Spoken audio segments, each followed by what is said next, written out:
नमस्कार। मैं क्षमा प्रार्थी हूँ कि मेरी यह आवाज़ आप लोगों को सुनाई नहीं दे रही थी, जिसका मुझे आभास नहीं था। मुझे अभी पता चला कि आप लोगों को मेरी आवाज़ नहीं सुनाई दे रही है। उम्मीद है कि अब आप लोगों को मेरी आवाज़ आ रही होगी।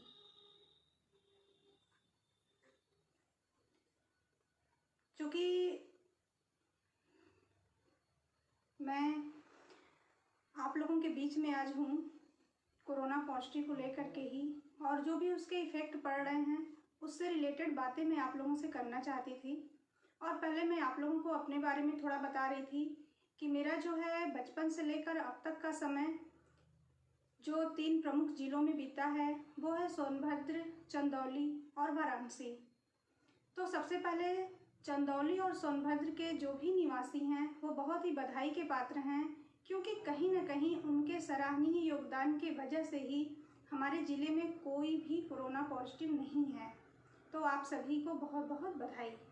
लेकिन हमारा पड़ोसी जो है जनपद वाराणसी, हमारे पड़ोस में आप देख रहे हैं कि स्थिति दिन पर दिन कितनी गंभीर होती जा रही है। और कहने की बात नहीं होगी कि अगर हम लोगों ने लापरवाही की तो फिर हमारे यहाँ भी कोई ना कोई ऐसा हो सकता है जिसकी कि कल्पना हम नहीं करना चाहते। तो हम नहीं चाहते कि ऐसा हो। तो इसके लिए आज मैं आप लोगों से जुड़ी हूँ और मैं अपने मन की बात आप लोगों तक रखना चाहती हूँ। तो सबसे पहले जो है आयुष मंत्रालय द्वारा इम्यूनिटी को बढ़ाने के लिए जो भी दिशा निर्देश गाइडलाइंस जारी किए गए हैं उसका आप सभी पूरी तरह से लागू कीजिए अपने ऊपर, अपने परिवार के ऊपर।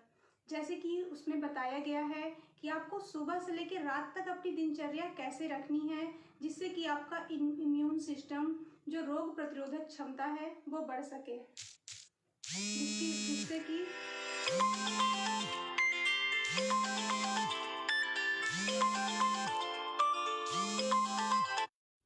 आप लोग जो है कि अपना ख्याल रख सकिए।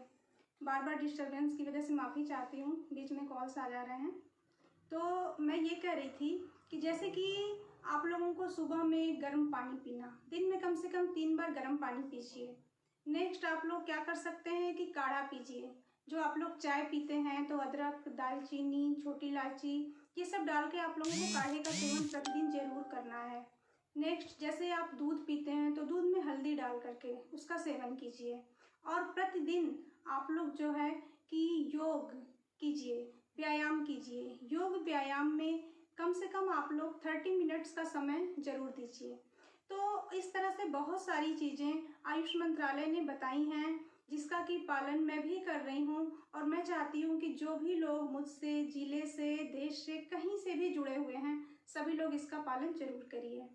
सेकेंड चीज़, आज मैं अपने महिला माताओं, बहनों से, मातृशक्तियों से खास तौर से मिलना चाहती थी, उनसे बातें करना चाहती थी। कहीं ना कहीं मैं चाहती हूँ कि वो भी जागरूक हों, क्योंकि उनका जो है हमारे परिवार में, हमारे समाज में और देश में काफ़ी अमूल्य योगदान होता है। वो जब घर को सपोर्ट करती हैं तभी घर के मुखिया, पति हों, भाई हों, पिता हों, सभी लोग अच्छे से वर्क कर पाते हैं। तो आज उनकी भी बहुत ज़्यादा ज़रूरत है यहाँ अपना योगदान देने में।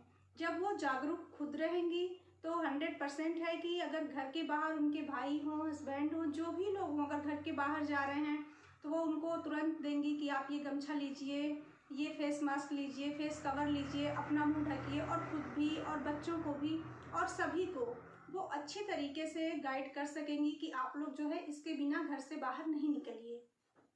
दूसरी चीज़, जब वो ऐसा करेंगी तो फिर उसके आगे नेक्स्ट स्टेप में वो घर के बाहर गए तो हाथ जरूर धुलवाइए, क्योंकि कई बार हमारे भाइयों की आदत होती है घर से बाहर से आने के बाद वो हैंड वॉश नहीं करते और जैसे भी बहुत सारी लापरवाही बरतते हैं। तो ऐसे में माताओं का बहुत ही अमूल्य योगदान है यहाँ पर कि वो बहुत ध्यान दें इस मामले में, क्योंकि ये बहुत ही नाजुक मैटर है और यहाँ पर हमारा आपका ध्यान न देना कहीं ना कहीं हमारे ही परिवार की ज़िंदगी को खतरे में डालेगा। तो मेरा आप सभी माताओं, बहनों से खास तौर से निवेदन है, रिक्वेस्ट है कि आप लोग यहाँ पर ज़रूर ध्यान दीजिए। और दूसरी बात, अगर आपके पास पड़ोस में कोई भी ऐसा परिवार है जिसके पास फेस कवर, गमछा, रुमाल, ऐसा कोई फेस मास्क नहीं है जो वो लगा सके, तो आपसे निवेदन है कि आप उनको अपने हाथों से बना करके दीजिए, अगर आप सक्षम हैं तो। अगर आप भी ये नहीं कर सकती तो फिर आप हमारी हेल्प, प्रशासन की हेल्प, आपके नगर में, आपके ज़िले में, आपके गांव में जो भी मुखिया हों, आप उनकी हेल्प ले सकती हैं। प्रशासन पूरी तरह से आपके सहयोग के लिए हमेशा तत्पर है।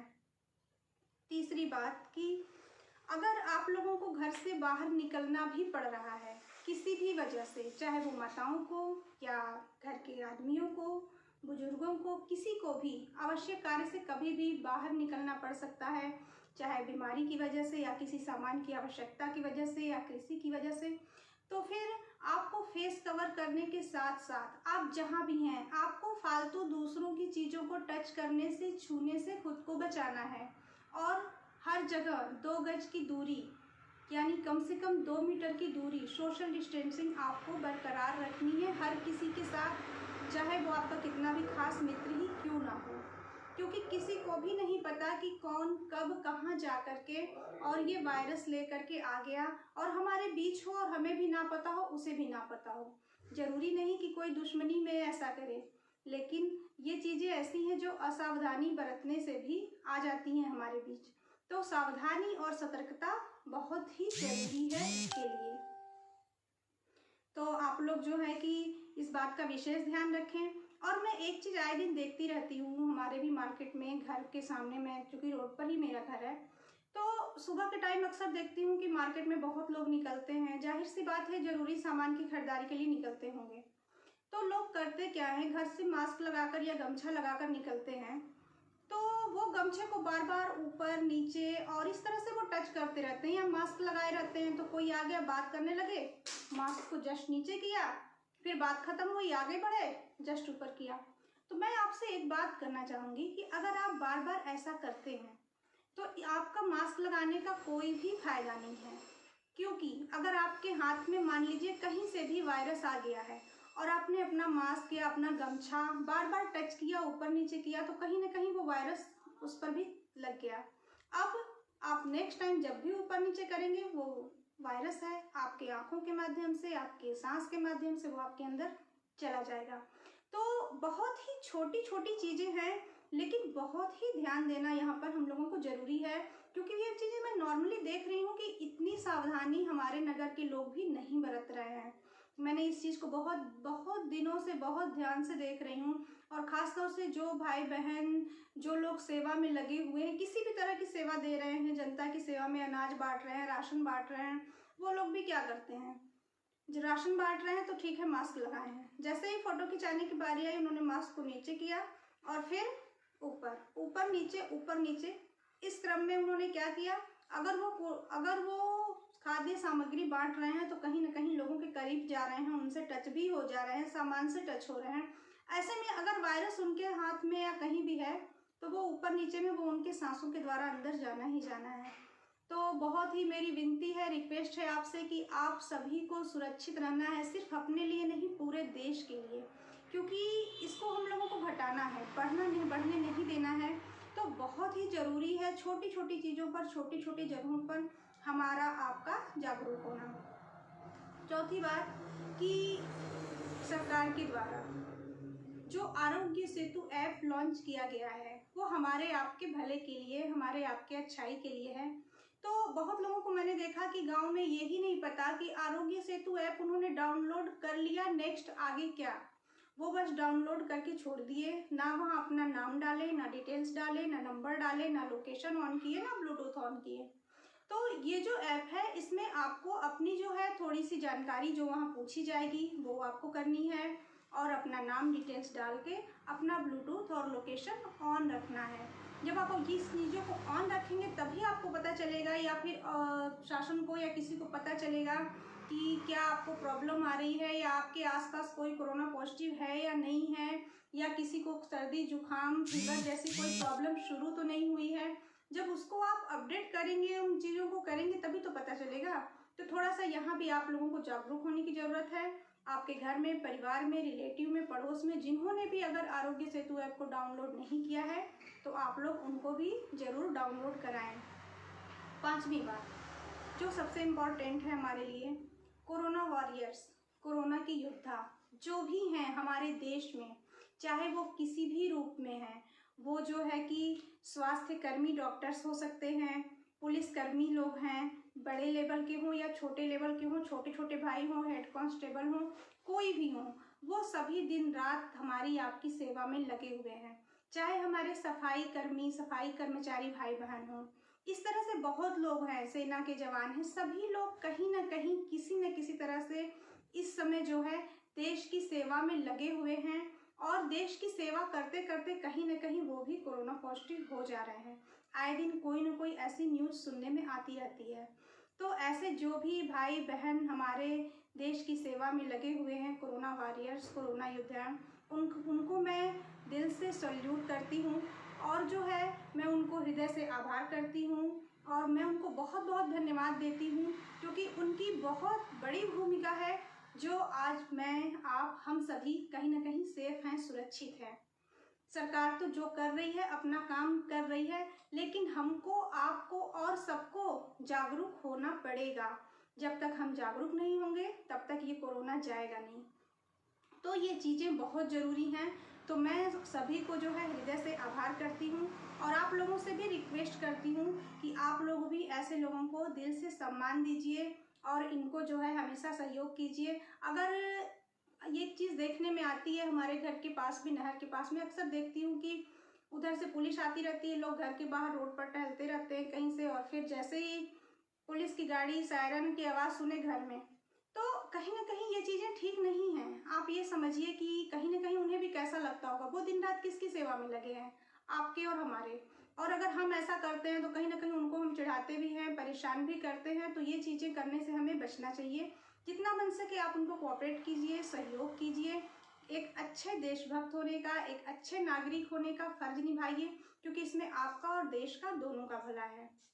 इसके आगे मैं ये कहना चाहूँगी कि जो भी लोग, जो कोरोना वॉरियर्स हमारी आपकी देश की सेवा करते करते कोरोना पॉजिटिव हो गए या फिर वो अब हमारे बीच नहीं हैं, उनमें कुछ डॉक्टर्स भी हैं और भी लोग हैं, मैं जो उनको, जो वो अब हमारे बीच नहीं हैं कोरोना की वजह से, वो अपनी सेवा देते देते चले गए दुनिया से, तो मैं उनको भी शहीद मानती हूँ और मैं उनको अब बहुत ही विनम्र श्रद्धांजलि अर्पित करती हूँ, नमन करती हूँ, वंदन करती हूँ। और कल एक बुरी न्यूज़ आई थी कि हमारे जो देश के हैं अभिनेता, एक्टर, महान अभिनेता जो इरफान खान जी थे, वो अब हमारे बीच नहीं रहे।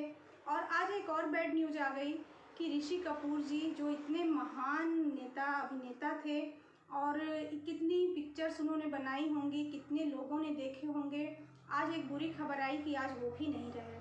तो कहीं ना कहीं इनका जाना भी हमारे देश के लिए बहुत बड़ी क्षति है और मैं इनको भी जो है कि अश्रुपूर्ण श्रद्धांजलि अर्पित करती हूँ। उम्मीद करती हूँ कि ये हमारे आपके दिलों में हमेशा जिंदा रहेंगे।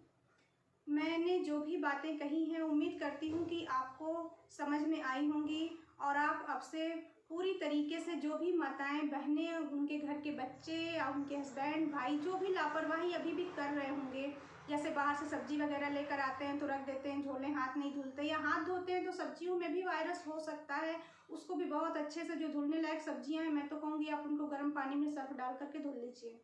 लापरवाही कहीं से भी नहीं। और ये सारे काम जो मैं देख रही हूँ कि घर में सामान बाहर से अगर हमारे घर के पुरुष लाकर घर में दे देते हैं, उसके बाद वो नहा लेते हैं या हाथ धुल लेते हैं तो वो तो क्लीन हो गए, लेकिन जो सामान हमारे संपर्क में आया हुआ है, इस बात की कोई गारंटी नहीं कि उस सामान में वायरस नहीं होगा।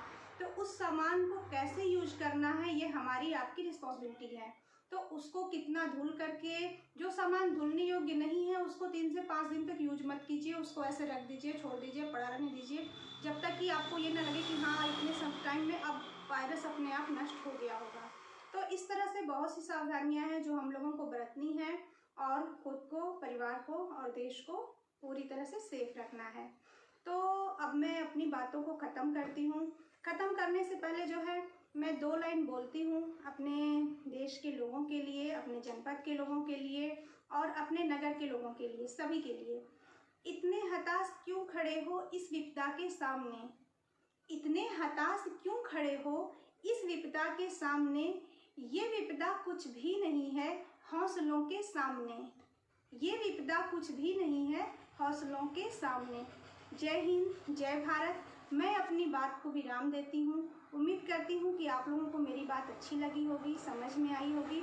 इसके साथ साथ आप लोग जो भी लोग मुझसे जुड़े, मुझे सुने, अपना समय, अमूल्य समय दिया, उसके लिए आप सभी को भी एक बार बहुत बहुत धन्यवाद, हार्दिक स्वागत, अभिनंदन, नमस्कार।